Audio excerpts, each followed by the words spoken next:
Tortóla. Aldrei í mínum viltustu draumum hefði mér nú dottið í hug að ég myndi koma hingað.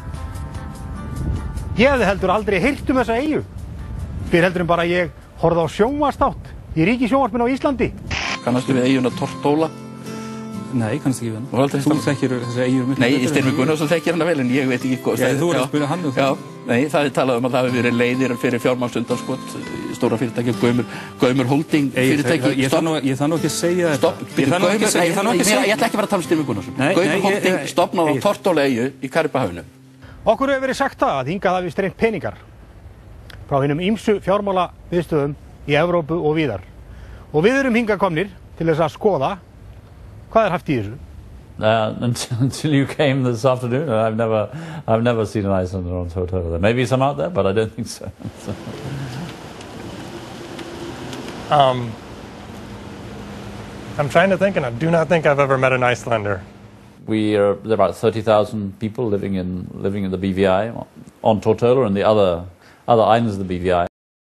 I guess we earn our income basically from two main sources. One is tourism. It's a big income generator, particularly marine-based tourism, yachting, and other things to do with the sea.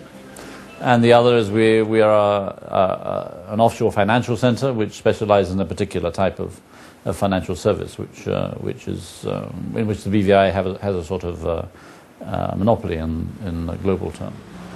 People will call this a tax shelter or something like that because companies register here and they pay a flat fee, which is maybe a few $1,000s, which the government benefits from here, but they don't.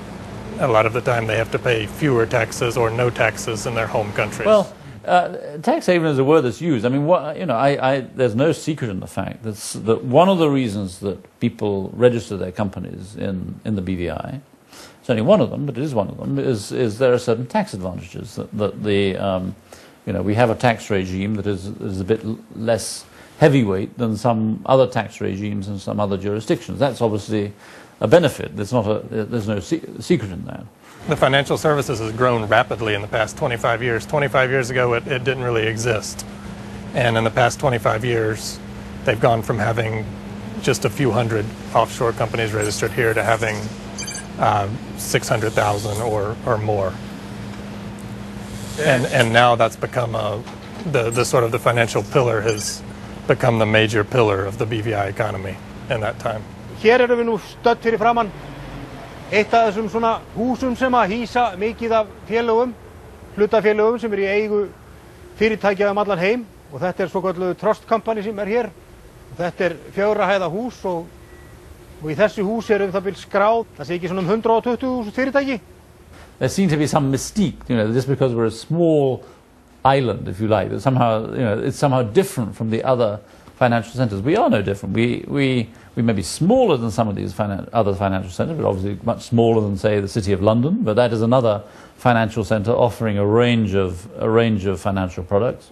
We are a small center offering a limited range of financial products. But to me, the mystery is why there should be such a focus on these smaller financial centers. Well, just in general, I would say that the bigger countries are cracking down on. Are talking about cracking down on tax people who don't want to pay their taxes, who want to locate offshore and therefore not pay taxes back home. And I think that probably Iceland and the United States and the UK, I think that they would probably do well to look to themselves and to their own policies that are, in a lot of cases, allowing the bigger businesses to locate in places like the BVI. Það hafa verið gerðir samningar, ég veit ekki alveg hvernig með Tortóla, ég held að það séu samt komnir einhverjir samningar, en sko það ekkert óskaplega mikið af upplýsingum að hafa á Tortólu vegna þess að allir innviðir fjármálakerfisins þar eru mjög frumstæðir og þetta svona dálítið, þetta ekki umhverfi sem hefur verið stofnað til þess að gera þetta gagnsætt. We had to be fully transparent on the tax side, so any tax accruing needs to be fully available to the countries of the citizens involved, basically. So we set about and have successfully completed a whole range of tax information exchange agreements, and we will continue to sign those agreements with any country that wishes to do that with us, basically. To tell you the truth, I don't think that anything has changed very much. I don't think that the benefit has changed just because of these TIAs that have been signed recently. I think that the benefit remains that companies that register here will probably not have to pay as many taxes back home, and I think that they will probably continue to do so.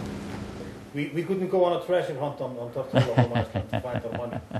I'm afraid you couldn't. No, I think you've got to look elsewhere. If there is money, I don't know whether there is. Maybe there is, but it wouldn't be here. No. I don't think the money is in Tortola. No. Maybe the money. I guess the money might have been. It might have been connected to a company that was registered in Tortola, but I doubt that the money was ever actually in Tortola. The money would have been in a bigger bank somewhere else, I would think. Ég nú stattur hérna fyrir framan Palm Grove House sem í miðbæ Roatan sem á Tortola. Í þessu Palm Grove House eru þúsundir fyrirtækja skráð, meðal annars fyrirtæki sem í eigu Exista og fleiri annarra félaga á Íslandi. Hér svo allt í kringum okkur eru svona hús sem skrá fyrirtæki og geyma fyrirtæki og passa upp á pósthólf fyrir fyrirtæki sem eru skráð í eigu fólks allstaðar af úr heiminum. Meðal annars á Björgólfur Thor hér, stórt félags sem ég veit sem skráð hérna í Ankara building ekkert langt frá okkur. Landsbanki Íslands, þar að segja gamli, hann á líka annað eins hús þar. En einhvern veginn, þá veit ég það ekki. Mér finnst nú einhvern veginn þetta hús ekki rúma þúsundir fyrirtækja, en það lítur að vera mjög stór fundarsalar hérna ef svo en þetta svona á Tortola. Þeir eru þekktir fyrir þetta. Fyrirtæki, ekki fyrir banka, heldur fyrir að skrá fyrirtæki.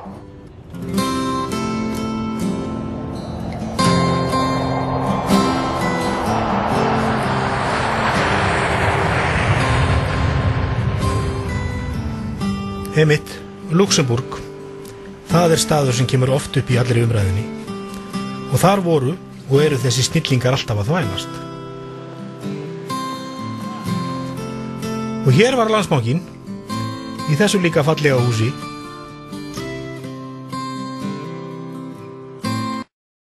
Glitnir. En þeir flagga ennþá. Þráttur að sé búið að breyta nafninu úr Glitnir í Íslandsbanki. Þá flaggaðir hér ennþá í Luxemburg. Já, ári eftir að búið að loka bankunum, konum í hendurnar á skilanemnd, þá flaggaðir bara fínt í Luxemburg. Já, og húsið tómt. Og hér var Kaupþing, en nú heitir þetta Bank de Havland. En það má nú til gamans geta það. Ég labbaði nú þarna innrétt á þaðan og annar hver maður þarna sem starfsmaður þarna talar íslensku. Þannig að það í raun og veru bara held ég orðið bara nafnabreyting á þessu. En það einhverjar ádeilur það hvort að þegar þetta var selt út úr þrotabúinu að það hefði eitthvað verið svona skrítið við þessi kaup og sölu á þessu. En hingað streymdu peningar og að því mér skilst þá fóru þeir héðan til einhverja eyja eins og aflandseyja eins og Tortola og fleiri staða. Þessir bankar eru komnir á fullt í Luxemburg fyrir og 2000. Þannig að grunnurinn algjörlega lagður. Þannig að það ekki bara það að Landsbankinn hafi verið einkavæddur og þá hafi þetta allt farið af stað. Þetta hafði gerst áður. Þannig að viljinn til þess að koma þessari þjónustu af stað var þegar fyrir hendi. Eru bankar áður en þetta gerist, sem sagt bankar í eigu ríkisins, eru sem sagt lagðir á stað í það að stofna félög til þess að komast hjá skatti.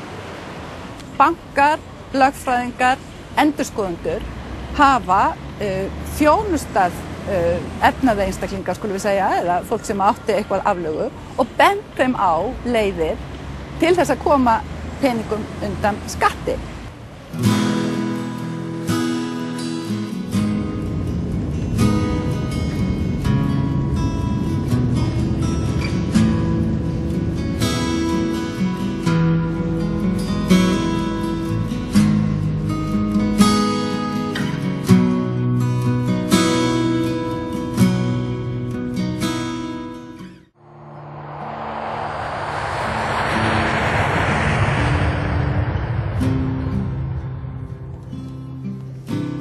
Já, það verður víst seint sagt að maður hafi fundið einhverja peninga í þessari ferð. En það held ég að peningarnir séu í ónefndum banka í Luxemburg sem lá svo rosalega mikið á að selja út úr ónefndu þrotabúi. En hvað veit ég er svo sem bara leikmaður á þessu sviði. Hvað varðar þessi skattaskjól, þá er lærdómurinn þessi. Meðan ríki eins og Bretland, Bandaríkin og Ísland leyfa að fyrirtæki sem eru með starfsemi í þeirra löndum skrái lögheimili sitt á eyjum eins og til dæmis Tortóla eða bara hreinlega í Luxemburg eingöngu til þess að komast hjá því að greiða skatt. Nú, þá verður þetta bara svona. Þetta er sem sagt allt löglegt en svona freka siðlaust. Því að þessi fyrirtæki þau þiggja alla þjónustu sem að þessi ríki veita þegnum sínum en gera samt allt til þess að reyna að komast hjá því að greiða skatta. Sem sagt, þau vilja allt fyrir ekki neitt og takmarkið er að borga alls ekki skatta. Sko, ekkert af þessu væri hægt ef almenningur léti í sér heyra, mótmælti og setti fram kröfur að þessu verði breytt. En spurningin er alltaf samt sem áður. Hvernig getur heil þjóð, Íslendingar eða Ísland, lent í svona rosalegum ógöngum, komið sér svona svakalega illa á alþjóðavettvangi og hvernig getum við komið í veg fyrir að þetta gerist aftur?